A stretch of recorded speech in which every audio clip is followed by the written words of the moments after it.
if you are looking at a sub 100,000 ringgit 7-seater, but you still want that bit of driving enjoyment, then your answer, my guys, I have to say, it's a used Ford S-Max.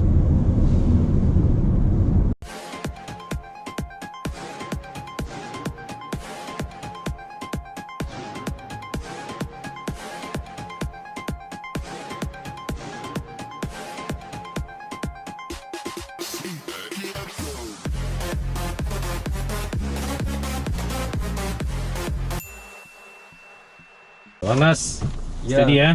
Ya bro. Okay, so kita dah nak berangkat pulang. Yep. We're heading home. Alright. Wow. What a day. Everyone is gone. We are the last. Alright. So because Abang Nas is a very hard-working chap. Alright. And cuba handbrake turn. Wow, what did you do, bro? Okay.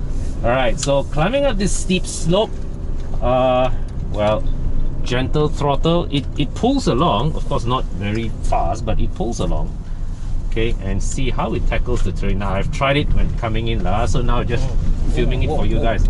Alright, so this suspension, it has that slight feeling of hardiness that gives you the confidence actually to sort of, you know, drive it without needing to show mercy. Alright, maybe this is Mitsubishi still having a bit of its rally heritage in them. Alright, but I am not at all compelled to be worried about the hardiness of this car. Okay, and I have to say the handling, it feels assured. It feels completely assured. Right. So definitely, right, this is a car you can take to your Klang seafood restaurant anytime. Alright, alright, alright. Okay.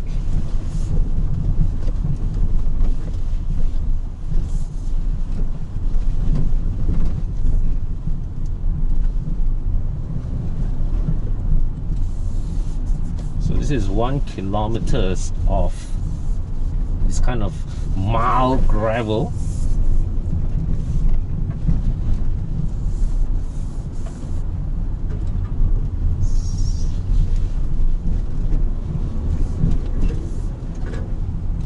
Nice, very, very nice.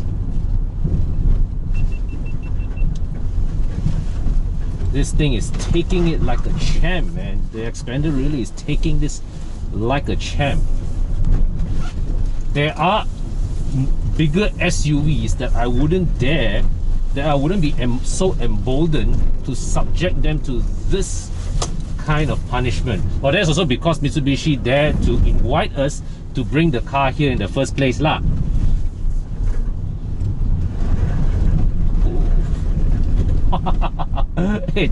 hey, bagus ya. Okay, I shall slow down to avoid frightening the dog in front. And blow further.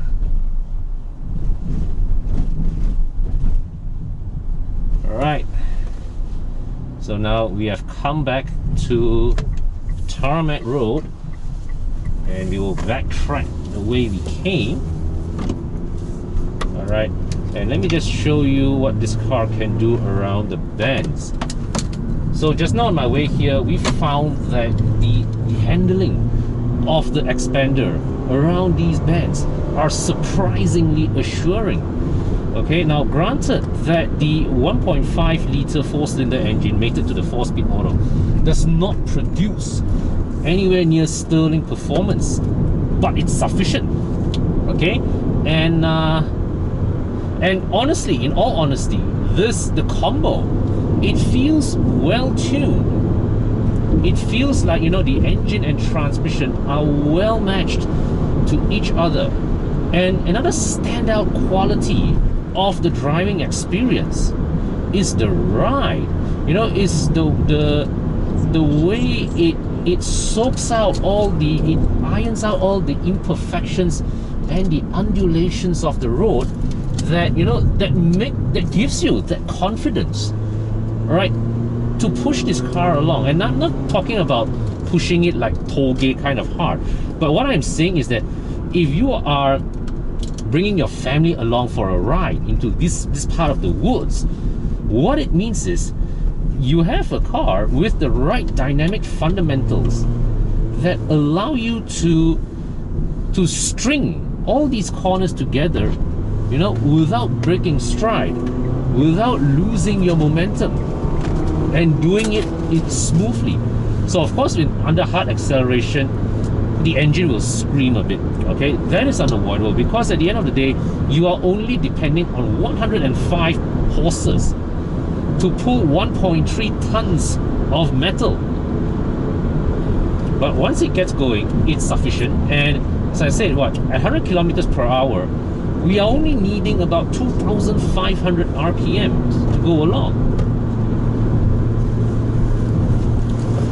So the thing about driving this on roads like this is that the acceleration is not blistering, but because the handling is so well sorted, whatever momentum that you have taken the effort to build up need not be sacrificed at the first sight of a bend. Okay, so let's try overtaking. It's alright, it's enough to pull me along. Okay,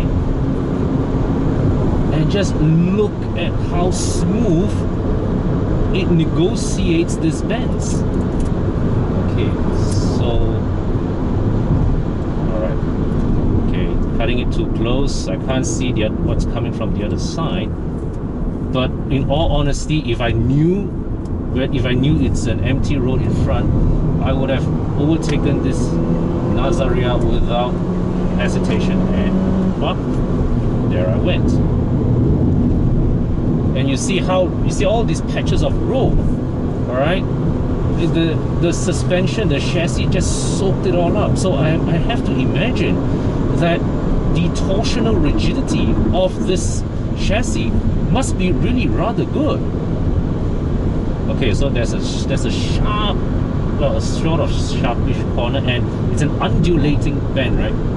See, no fuss. The chassis is taking it with complete composure.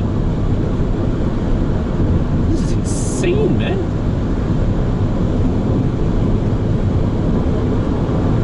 Now you see all these poor surfaces, the suspension is absorbed it all like a champ.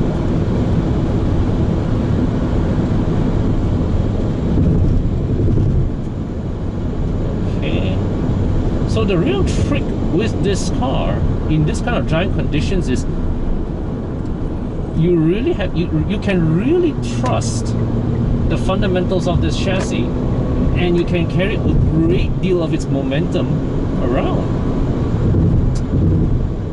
The body roll is actually rather well managed.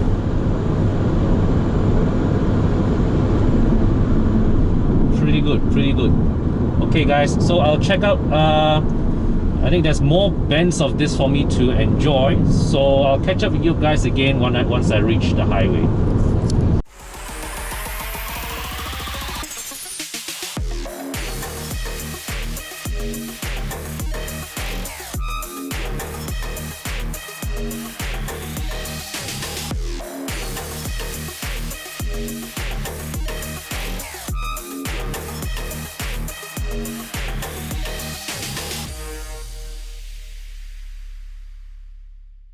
Okay, so we are taking the Xpander, going up an uphill stretch. So it's a bit wet. I can't really push the car to its limits.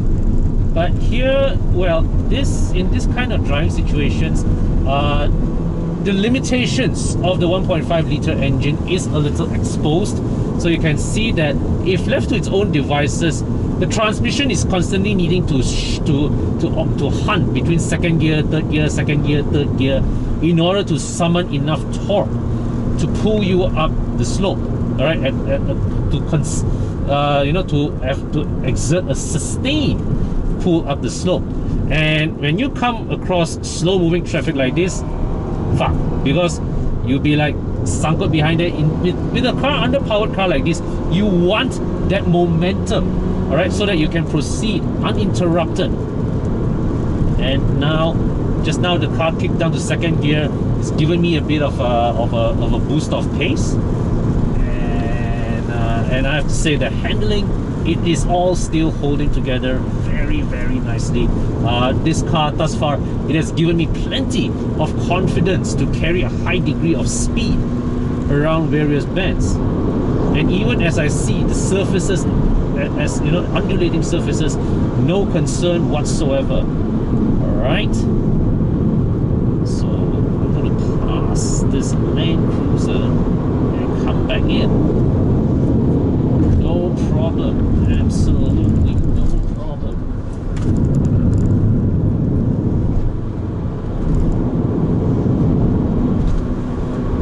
This is the kind of roads that honestly I'd expect many of its competitors in this 7-seater competitors in this segment to really struggle to keep up, because I have never driven anything at this price point except maybe the Proton Exora that handles like this.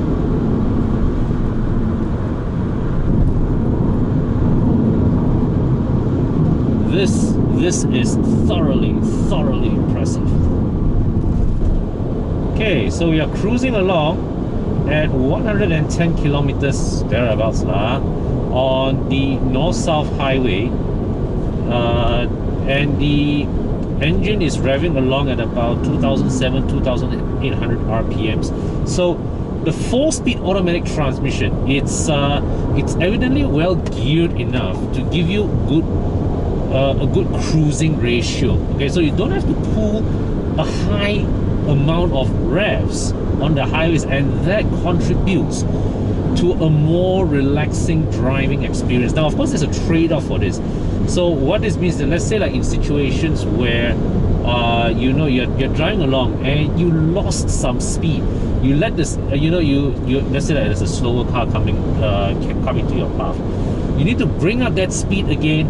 That is when you inevitably call on the transmission to need to kick down a ratio to bring your speed back up, and that exerts extra effort. That brings up the sound levels in the car for that period of time. All right, but at the end of the day, that is all you. There is a compromise to be made when you have, you know, only modest amounts of outputs. And let's just look at the fuel consumption reading. Average 9.7 liters per 100 kilometer. That's not too bad. All right, and the overall stability of the car at highway speeds is assuring enough. All right, and you don't feel the car is floating. All right. Noise levels, there's a bit of wind noise coming from the A-pillars, not an excessive amount of road noise. Engine is quite well muted. Now they're ticking around at 3,500 RPM. Right, quite well muted. Yeah. So I would say overall it is a decent highway cruiser. Definitely not a tiring car to drive for your outstation trips, and you know, it tackles the trunk roads fine. It's smooth enough on urban roads. So the overall driving, you know, in terms of the performance, the handling, the ride of this car, although on paper spec-wise it's quite limited, it's quite modest, but this car, it feels mechanically well tuned. It feels like Mitsubishi put in the effort to make the best out of what they can of a relatively modest set of components. Thank God that the brothers on the rise now. Endless celebrations all in my house. Levitating now, I'm super duper fly now. London boy, but DC where I reside now. Put the time in while you always yelling time out. And for quit it, cause I know I'm coming with it. You were sitting, you were wishing I was handling my business. Now I got the ball like Harry Potter playing Quidditch. And my business is humongous, you would think that happens in there. Damn man, I'm all that, yeah, I'm all that. Working for that whip, yeah, that what you call that.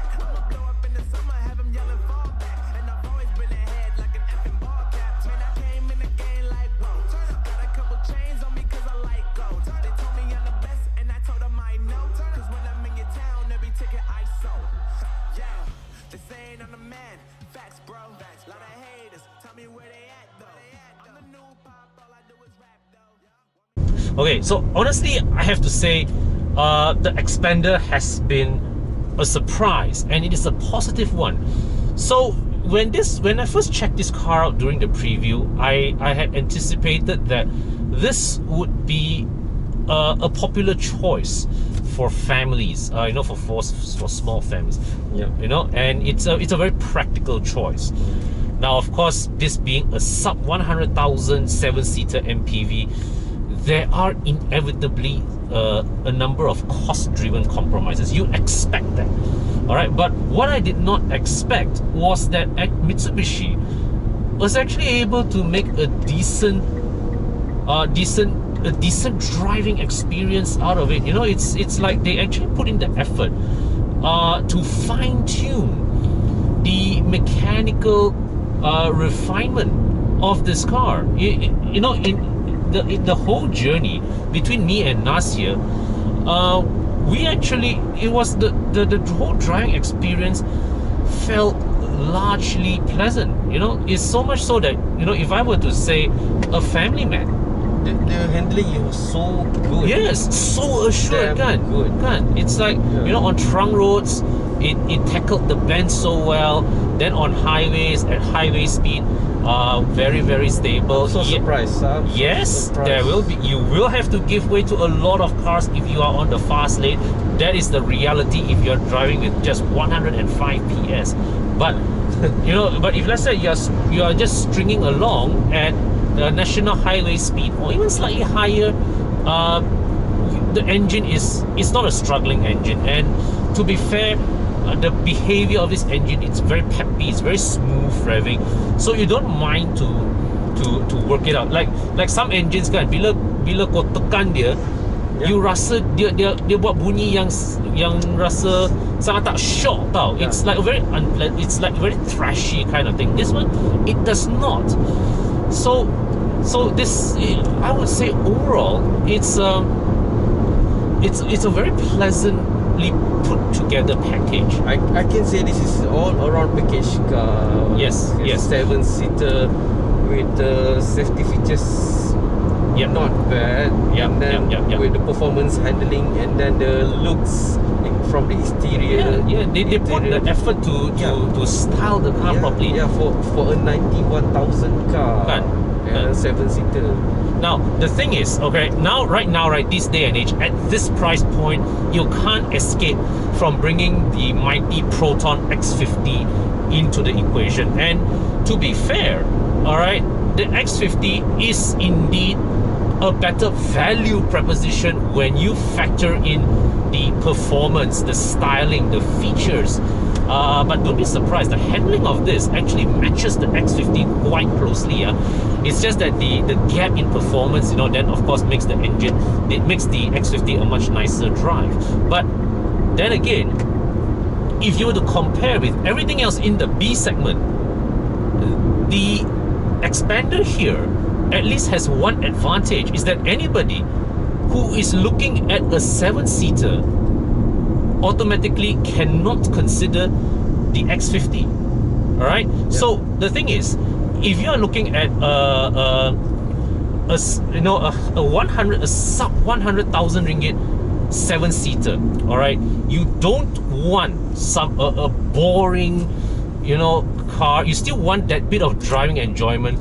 Then your answer, my guys, I have to say, it's a used Ford S-Max.